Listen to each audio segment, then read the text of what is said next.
dibagikan apa kartu perpus ya sama Pak Didit ya. Itu anak-anak langsung antusias banget, terus saya bilang nih alhamdulillah nih kita dapat kartu perpustakaan, artinya kalian bisa minjem buku apa saja yang kamu mau gitu ya. Lu mulai antusias banget karena itu diawali dari situ, menurut saya dari pembiasaan baca. Sulit itu ya ternyata. Itu langsung satu kelas langsung ke perpustakaan. Saya langsung kaget juga ya. Kamu udah ke perpustakaan belum? Udah Bu, langsung diangkat semua bukunya, mana bukunya gitu.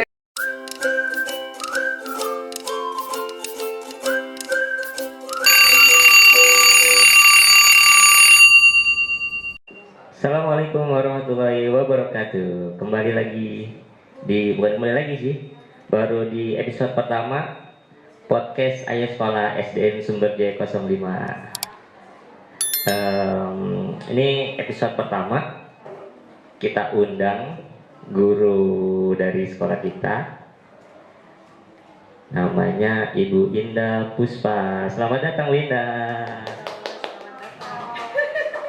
Selamat datang. Terima kasih atas undangannya Pak Ajis. Iya. Podcastnya apa sih gitu ya? Aslinya iseng-iseng aja sih.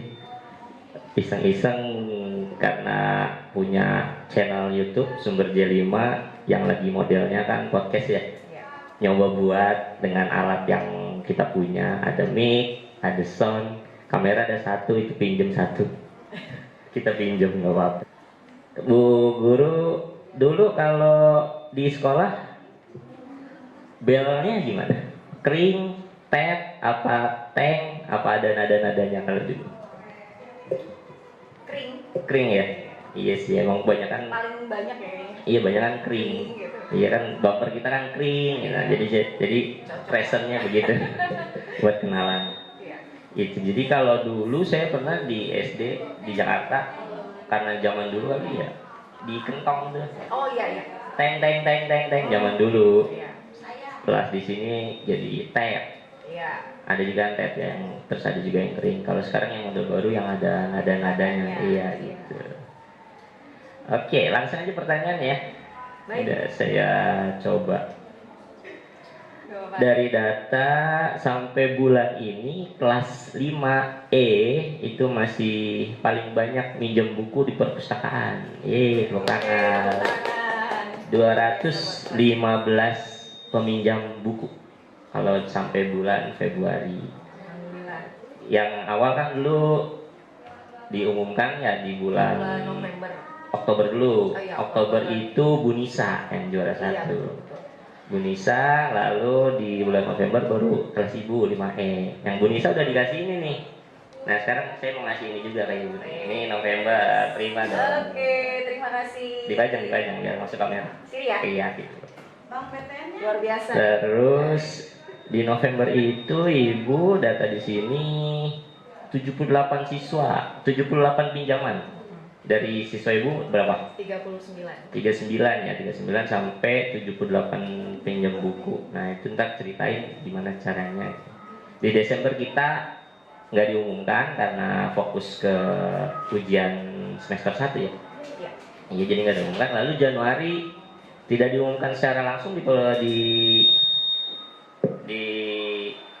apa? Di lapangan. Tapi saya umumkan di grup aja ya. Masih juara satu lagi. Di Januari 55 kali peminjaman. Jadi dapat 2. Wah, keren. Nanti di akhir semester kan ada pameran. Ini dipamerin aja nggak apa-apa. Oh gitu. Iya, dipamerin aja nanti kan. Anak saya pasti seneng banget. Iya, ntar kita bikin stand di akhir tahun pameran, ntar yang project-project ibu dipamerin di situ. Sama kelas-kelas terbersih juga tuh kan punya ya. Nah itu jangan dibuangin gitu kalau dapet. Tadi ya kembali lagi pertanyaannya, caranya gimana sih biar siswa itu mau ke perpus pinjam buku? Ya, awalnya sih membiasakan untuk budaya membaca dulu ya. Iya. Karena kita memang sebenarnya sudah lama membudayakan itu, tapi karena kita fase dari pasca pandemi gitu ya Pak, kemarin pandemi gitu, anak-anak 2 tahun di rumah, kita masuk ke sekolah lagi di tahun ini, jadi minat bacanya tuh udah mulai pada berkurang gitu ya. masuk kelas pertama ya seperti itu. Terus selalu saya tanpa lelah gitu ya, intinya konsisten. Hari ini baca, awalnya dipersilahkan dulu nih, siapa yang mau baca ke depan kelas nih gitu kan, setelah 10 menit membaca sendiri nanti dibacakan di depan kelas gitu kan. Iya, yang 15 menit awal itu ya jalan. Betul, ya itu selalu itu setiap hari. Nah awalnya paling cuma 1, 2 hari, 3 hari itu masih ada yang mau maju. Berikutnya udah menurun lagi, nggak ada yang mau maju. Akhirnya saya membuat bukan aturan ya, biar semuanya ke bawah gitu ya, biar semuanya adil, meningkatkan kepercayaan diri juga buat anak-anak. Akhirnya maju satu-satu berdasarkan nomor absen. Oh, jadi diwajibkan urutannya berdasarkan absen. Betul, diwajibkan karena yang itu lagi gitu kan. Iya emang. Gitu kan, kita sebagai guru juga nggak boleh yang anak-anak tuh biar kita ngerasa oh adil nih guru kita semuanya kebagian nih gitu, biar mendekatkan mereka juga gitu. Terus kedua itu putaran pertama, saya bilang putaran pertama anak-anak masih boleh membawa buku ketika baca di depan kelas. Nanti putaran kedua untuk yang sudah baca di nomor absen yang sudah dipanggil gitu kan, nggak santai-santai gitu, biar nggak santai-santai. Jadi tetap harus dibaca bukunya ya, karena nanti putaran kedua kalian harus baca tanpa buku gitu. Jadi kayak dihafal gitu ya, buat cerita, buat minimal mengingat apa yang dibaca. Terbiasa kan, kalau dibiasakan pasti lama-lama dia akan gitu. Nah putaran kedua mulai pada aktif tuh, mau maju gitu ya. Saya tawarkan lagi yang semuanya sudah kebagian maju, akhirnya saya tawarkan lagi, ayo siapa yang maju duluan. Kira semua sudah mulai aktif nih, gitu, udah mulai percaya diri, udah pede, terus sudah berani gitu ya. Nah udah tuh putaran kedua seperti itu. Nah putaran ketiga saya bilang pakai gerakan gitu. Sorry. Jadi awalnya seperti itu. Memang saya makanya di awal bulan-bulan pertama masuk itu kan Juli September, memang belum ada yang ke perpustakaan, belum terlalu ini. Belum aktif juga. Belum aktif ya. Terus ketika mulai lagi, Bu saya buku bacaannya nggak punya lagi nih di rumah gitu kan. Bukunya ini lagi. Saya bilang kan ganti, coba bukunya yang lain, karena kan putaran kedua kalian sudah baca, udah dibaca dari awal gitu ya. Akhirnya pas banget dibagikan kartu perpus ya sama Pak Didit ya. Itu anak-anak langsung antusias banget. Terus saya bilang, nih alhamdulillah nih kita dapat kartu perpustakaan, artinya kalian bisa minjem buku apa saja yang kamu mau gitu ya. Lu mulai antusias banget, karena itu diawali dari situ. Menurut saya dari pembiasaannya 15 menit itu ya ternyata ya. Itu langsung satu kelas langsung ke perpustakaan. Saya langsung kaget juga ya, kamu udah ke perpustakaan belum? Udah Bu, langsung diangkat semua bukunya, mana bukunya gitu ya. Ternyata bener, anak-anak pada ke perpustakaan gitu pas dikasih jadwal. Mungkin seperti itu pengalaman sedikit tentang saya memotivasi anak-anak biar gemar membaca gitu. Jadi nggak diarahin, kadang-kadang kan guru pengen yang juara gitu ya. Iya. Jadi ya kamu harus ke perpustakaan, tapi nggak gitu kan ya? Enggak. Emang karena kita buat acara yang 15 menit itu kompetitif nanti ya, berarti dia kestimulus jadinya pengen ke perpus gitu. Betul. Terus saya kasih motivasi juga, karena kan kita kelas 5 programnya ada yang AKM itu Pak. Pengalaman saya tahun sebelumnya kan seperti itu ya. Saya tahu soalnya itu literasi yang panjang-panjang gitu kan, pemahaman anak untuk membaca itu harus banget dimulai gitu. Jadi biar nanti nggak kaget ketika mulai AKM. Jadi saya awali pengalaman saya di kelas 5 ini tahun kedua ya. Jadi ya itu saya ambil pengalaman dari yang tahun sebelumnya, saya pakai di sini. Berarti dari awal saya harus sudah membiasakan anak-anak untuk baca gitu. Alhamdulillah sih sekarang udah berjalan. Gitu. Oke, jadi buat teman-teman guru yang lain bisa diambil nih ya, menjalankan yang 15 menit itu sehingga siswa tertarik ke perpus secara mandiri. Intinya konsistensi. Iya, konsisten. Jangan merasa lelah, anak-anak udah nggak mau gitu ya atau gimana. Pasti kan pasti gitu langsung kita down gitu kan. Iya, jangan skala sama kondisi ya. Emang kadang-kadang kalau feedbacknya nggak baik, anak-anaknya nggak respon, nggak seru, Gak kita seru, jadi turun. kita udah Ya udahlah gitu ya. udah langsung Tapi baca aja buku pelajaran kadang-kadang gitu ya. iya, jadi konsisten konsisten. Iya, Gitu. intinya konsisten. Ibu udah tahu belum yang paling banyak pinjam buku? Orangnya Belum. karena saya belum pernah ngecek Iya nih, secara saya kasih tahu ya. Oke. 4 orang nih sama Iya. jumlah peminjam bukunya, 13 kali. Oke. Ada Afifah Nurjana, Halimah Fasti Daman Liu, iya. Bukan ketiga ya, sama. Natali Irenza Luku, terakhir si Zehan. Ini 13 semua minjem buku Iya. dari awal bagi kartu prakerja ya sampai terakhir kemarin bulan Saya Maret. ikhlas banget nih dengar namanya yang dua itu, ada nama anak itu yang disebut karena saya merasa anak itu pemalu banget Pak. Introvert tadi, Iya, ya anak-anak introvert ya. banget ngomongnya awalnya tuh malu banget buat maju ke depan tuh malu banget pas dengan nama ini berarti apa sudah maju kan dia sudah mulai berubah. Yang siapa Bu? Ada Afifah. Yang si Afifah ini. Suaranya memang masih belum kencang kalau ngomong, memang dasarnya pemalu, tapi kesinian tuh rajin banget bacanya memang iya. Terus mau kalau disuruh maju tuh udah mulai ini ya, mulai aktif, terus terbuka lagi gitu. Sama saya udah mulai mau berbicara gitu ya, mau menjawab gitu. Berarti emang dia cocoknya tipe pembelajaran yang gitu ya. Kita kan nggak bisa nyamain harus begini. Ternyata emang ciri khasnya iya. Anak-anak itu karakter yang itu ya. Iya, karakternya itu. Terus ya kan kayak tadi tuh murid kan beda-beda ya Bu ya. Ada yang modelnya begini, ada yang modelnya begitu. Di kelas tadi berapa? 39. 39. 20 perempuan, 19 laki-laki. Ya itu tadi cara ngebedain model pembelajarannya. Ibu ada tips sama triknya nggak sih? Sama trik. Dibagi mungkin ntar kalau ada yang nonton nih kan YouTube sedunia bisa nonton ya. Kali ini bisa viral. Oke. Apa sih namanya? Ya? Di kurikulum Merdeka itu namanya pembelajaran apa ya, lupa saya juga. Enggak, pembelajaran diferensiasi. Diferensiasi, perbedaan. Jadi bedain antara si A sama si B. Kita nggak boleh maksain metode ini karena si anak ini tidak bisa pakai metode ini. Kayak yang pendiam itu kan yang tadi ternyata dia sering baca buku, katanya model dia penyendiri dengan membaca buku. Iya kayak gitu. Ibu ada nggak pengalaman membedakan, bukan membedakan arti dibedain ya, cara metode pembelajaran? Metode pembelajaran ya menghadapi karakter siswa yang banyak itu memang sulit banget ya Pak ya, butuh waktu lah ya. Pertama kita membuat suasana itu, intinya anak-anak tuh mau balik ke sekolah dulu deh, mau balik ke kelas dulu. Iya, berarti ayah sekolah kan itu. Judulnya sama nih. Iya.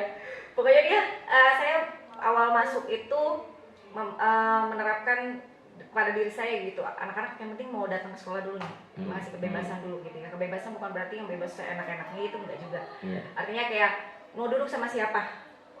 Saya nggak pernah membatasi dia mau berteman sama siapa. Kadang-kadang kan kamu biar nggak bisa duduknya sama ini gitu ya. Kalau saya nggak, awalnya saya biarkan dulu mereka asik dulu nih bagaimana gitu ya. Terus kedua, nggak pernah ngebeda-bedain murid adil lah gitu. Kayak tadi merasa baca jangan itu lagi, yang baca maju ke depan, jangan kan gitu ya. Anak-anak itu sebenarnya mau loh. Memang dia malu, tapi ketika dia diminta itu suatu kebanggaan buat dia gitu. Iya kan? Ada anak yang memang oh iya saya mau maju tanpa ditunjuk, ya karena PD-nya udah tumbuh, tapi ada yang malu. Sebenarnya bukan nggak mau, malu gitu. Ya itu dia berarti harus sama dulu nih, adil, maju dulu ke depan. Terus kedua ya. Ketiga, komunikasi gitu ya. Anak tuh mau gimana. Jadi satu-satu tuh aku selalu mendekatkan, nggak selalu sih. Jadi ada momen-momen yang kalau ada waktu gitu ya, saya tanya gitu ya. Nggak yang spontan, nggak yang diatur waktu gitu ya. Spontan aja, kita mau minum, kita ngobrol gitu ya, diajak ngobrol sama anak-anak. Terus metode pembelajaran juga harus bervariasi sih Pak menurut saya. Kita nggak bisa menyamakan anak ini ya. Yang tadi ya pembelajaran diferensiasi gitu. Pengalaman di kelas kemarin kelas 5 tahun lalu itu metodenya kita belum tentu sama dengan kelas yang sekarang. Oh, beda berarti Iya, penanganannya. betul. Dan kelas ini pun banyak juga apa sih metode yang harus kita jalanin gitu, maksudnya yang kita coba, yang kita terapkan tuh nggak cuma satu. Tapi intinya saya gini mikirnya, anak SD itu kan senangnya masih masa bermain. Main. Iya. Iya, benar main. Jadi anak-anak itu terus audio visual tuh sangat senang, gitu kan. Untungnya di sekolah kita tuh udah rekor pasang, alhamdulillah ya. Iya. Jadi medianya sudah lengkap. Iya, gitu tinggal ya. mau apa enggak gitu ya. Mau apa enggak gitu kan ya. Saya hampir setiap hari bawa laptop kecuali hujan. Itu saya selalu bawa karena emang kadang-kadang anak-anak itu udah ngeliat anak-anak tuh jenuh kayaknya baca, terus akhirnya kita tampilin video gitu, atau permainan, quiz, pakai quizzes, ada word wall gitu kan, kan banyak banget. Nah itu mungkin dari situ menurut saya sih hampir 50% lebih lah itu yang pasti anak-anak SD itu suka gitu kan. Memang tapi pasti ada aja yang masih ada sih Pak sebenarnya. Misalnya kita tampilin video nih, hari ini kita nonton, ada yang jawab, bosan nonton dulu gitu. Iya ada ya, karena dia nggak cocok mungkin ya. Betul. Itu pasti selalu ada, walaupun kita mikirnya, anak SD pasti seneng nih kalau diajak nonton, gitu ya, diajak nge-game, tapi ada aja gitu ya. Tapi saya pikir kita nggak usah kalah dengan yang satu dulu nih. Oke, penting semuanya dulu, oke. Terus lama-lama kita tanya, kamu senangnya apa gitu ya. Nanti secara bergantian aja. Oh ternyata model yang ini, anak ini nggak suka dengan model yang seperti ini atau metode yang seperti ini, berarti besok kita lakukan dengan metode yang dia suka. Iya. Gitu. Kita bertanya, ya komunikasi, intinya komunikasi dengan anak-anak itu harus banget. Kata kuncinya kalau yang saya tangkap di awal itu ya, menurut saya di awal dibuat mereka nyaman dulu. Betul. Maunya gimana. Iya. Ketika mereka sudah nyaman, jadi keluar. Betul. Kedekatan antara murid dan si guru ya. Jadi kan gurunya juga tahu maunya, oh dia begini, biar dia cerita terbuka ya, oh gitu. Nah, terus ya bukan berarti dari awal sampai sekarang saya menerapkan itu juga, ya pasti ada kendalanya ya, membebaskan awalnya benar gitu, membuat nyaman datang. Tapi ada anak kayak adalah masalah, Bu, itu yang datang pertama kan memang belum diatur ya. Iya, awal-awal. Ibu sebulan pertama lah saya memang masih membebaskan gitu sebelum membuat kesepakatan kelas ya. Ibu, aku mau duduk di depan, itu dia di depan terus gitu ya, karena duduk datangnya lebih awal gitu atau gimana. Tapi menurut saya sih nggak semua ya. Jadi kan ada orang tua juga bilang, Ibu bisa diatur lah gitu, sempat saya gini, Bu tolong deh Bu duduknya tuh diatur gitu ya, gimana? Oh iya mah, itu memang sudah program saya sebenarnya. Di awal saya memang nggak mau, karena saya mikir kalau saya terlalu tegas di awal nanti anak-anak takut. Iya itu yang saya mau gali. Jadi gurunya nggak harus nah gitu. Jadi di awal kan dia merasa nyaman, seru sama gurunya. Jadi ketika si guru ngasih instruksi pun dia dari hati kecilnya ngikut gitu ya. Iya gitu. Ya itu awalnya sih kayak gitu, tapi kesinian sih ya saya lihat sambil dipantau ya. Oh ya ternyata anak ini kalau duduknya memang dia terus nih, kalau memang mengganggu ya kita oper gitu kan. Iya. Tapi kalau memang enggak, saya nggak pernah memaksa gitu anak-anak tuh mau duduk sama siapa silakan gitu. Terus, sampai tempat duduk pun ibu pikirkan berarti ya. Sangat. Iya. Karena itu mempengaruhi proses pembelajaran. Jangan sampai yang rame ketemu rame. Ya itu butuh waktu lah, memang nggak cepet banget ya. Butuh waktu sampai 1 semester mungkin saya baru bisa mengenal anak-anak secara keseluruhan.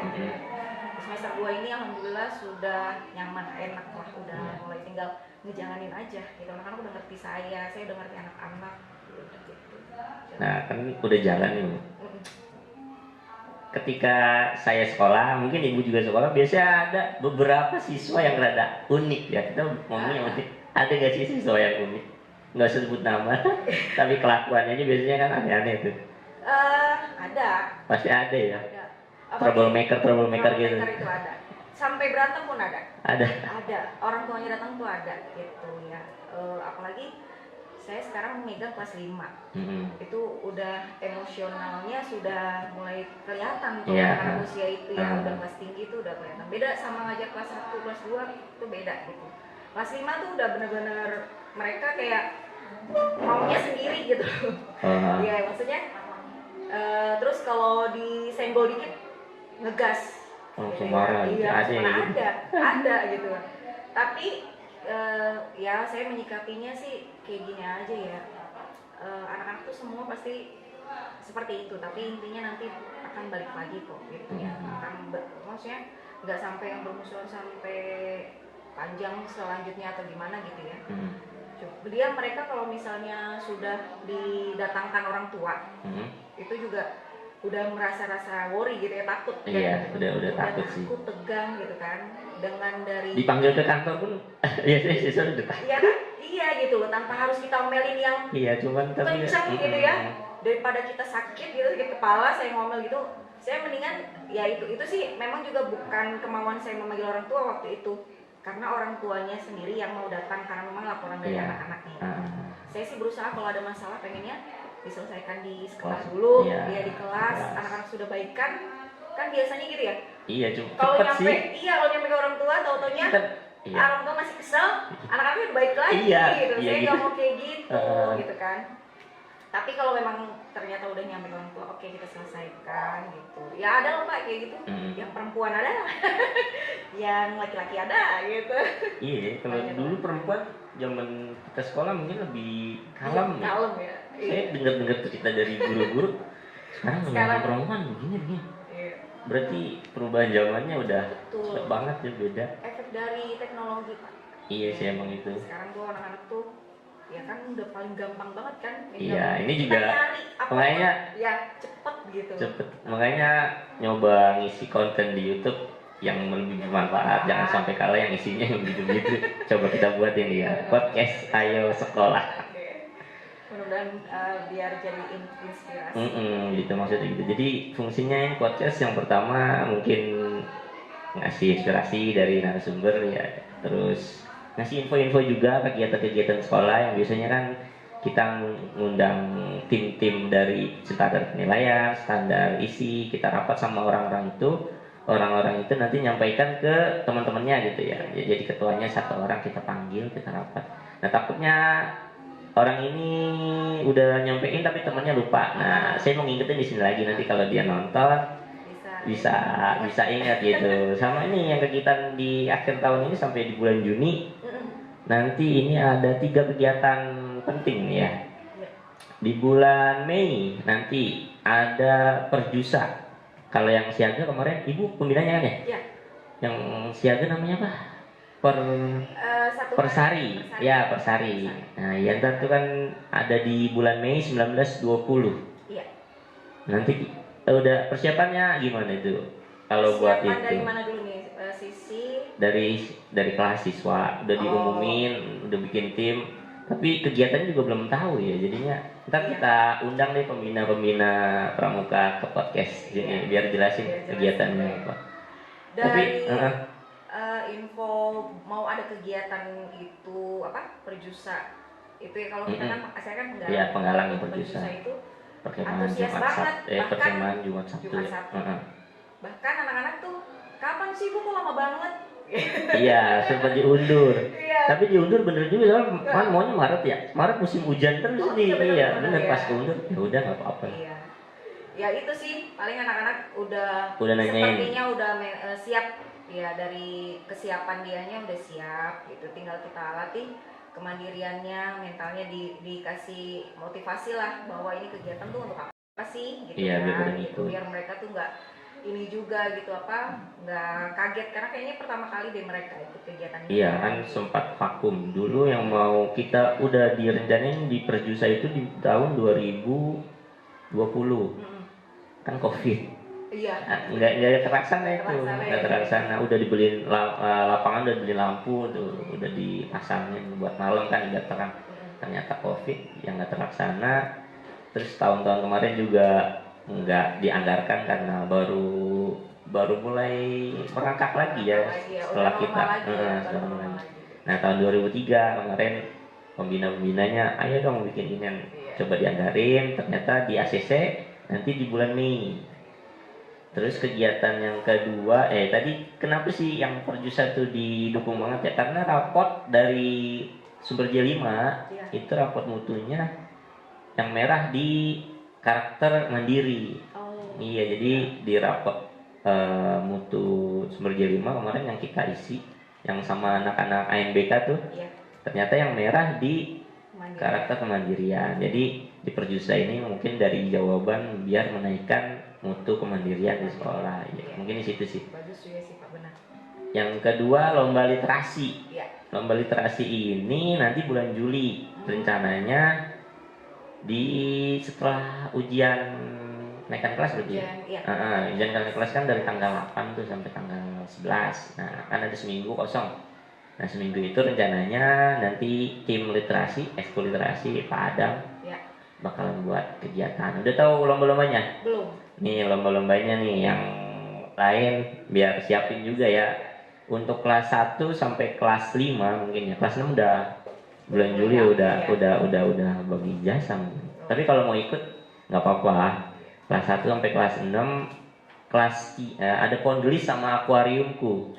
Jadi mungkin yang kelas tinggi itu kelas 4 5 bikin pohon gelis. Yang kelas rendah 1 2 3 bikin akuariumku kayak gitu.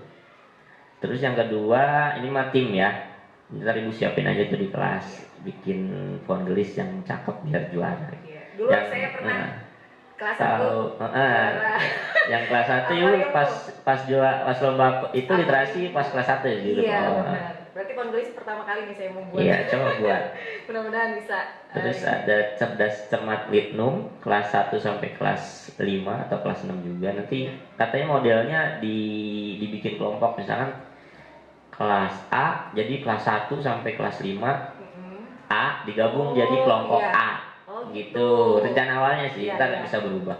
Ntar kelas B berarti 1B, 2B, 3B, 4B, 5B. Nah, itu ntar tergabung di grup B. Nah, jadi ada sampai G. Iya, G. Sampai G, A, B, C. Kelas kita banyak banget soalnya. Terus ada lomba yang kedua membaca nyaring. Nah, ini buat kelas rendah. Jadi emang kalau kelas rendah kan ibu kadang suara nggak keluar ya. Betul. Nah, jadinya mau dilatih biar dilatih di kelasnya, ntar yang terbaik kan bisa ikut lomba gitu. Kelas 1, 2, 3. Yang terusnya ada lomba poster buat kelas 5 dan 6, 4, 5, 6 kelas tinggi. Review buku juga 4, 5, 6. Banyak ya. Dongeng juga, dongeng dari kelas 3 nih kita coba 3, 4, 5. Kenapa 3, 4, 5? Karena dongeng ada lomba yang tingkat kecamatannya. Jadi bisa kita buat seleksi tuh. Dongeng. Pantun 3, 4, 5 juga. Cipta baca puisi kelas 3, 4, 5. Terus ini dicampur sama yang bahasa Sunda, ngabodor sorangan. Ini lumayan sulit sini, stand up comedy tapi pakai bahasa Sunda. Terus baca puisi Sunda sama menyanyi.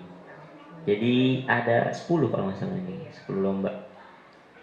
Ya, disiapin ya, iya disiapin. Ntar jangan sampai ada kalimat tahu bulat. Ya, iya, dadakan sudah diumumkan di tim tiap kelas kan kita panggil tuh. Tim standarisasi sama penilaian. Tinggal siapin dari sekarang. Sama untuk ibu kelas 5 ya? Kelas 5 di bulan Mei nanti ada KSN sama K2SN. Yang itu lomba olimpiade MIPA sama olahraga. Kelas 5 emang jatahnya lomba ada tuh. Karena kalau kelas 6 udah waktunya fokus ujian. Jadi kelas paling tua buat ikut lomba kelas 5. Resiko jadi guru kelas 5 lomba sama NBK. Jadi pengalamannya banyak sih. Iya. Jadi kelas 5. Sama yang terakhir penutupan lomba ini. Jadi bikin acara pentas seni sama ada pamerannya. Nanti coba di branding sama manajemen namanya pesta siswa. Kemungkinan besar tanggal 17 Juli di hari Sabtu. Jadi biar orang tua bisa datang juga nonton. Nanti di kelas ada booth pameran. Nah, project-project di kelas ibu pamerin di situ. Kan ada, kalau SBDP kan ada projectnya ya. Kadang-kadang ada yang dipasang, ada yang dibawa pulang, yang bagus-bagus pamerin di situ.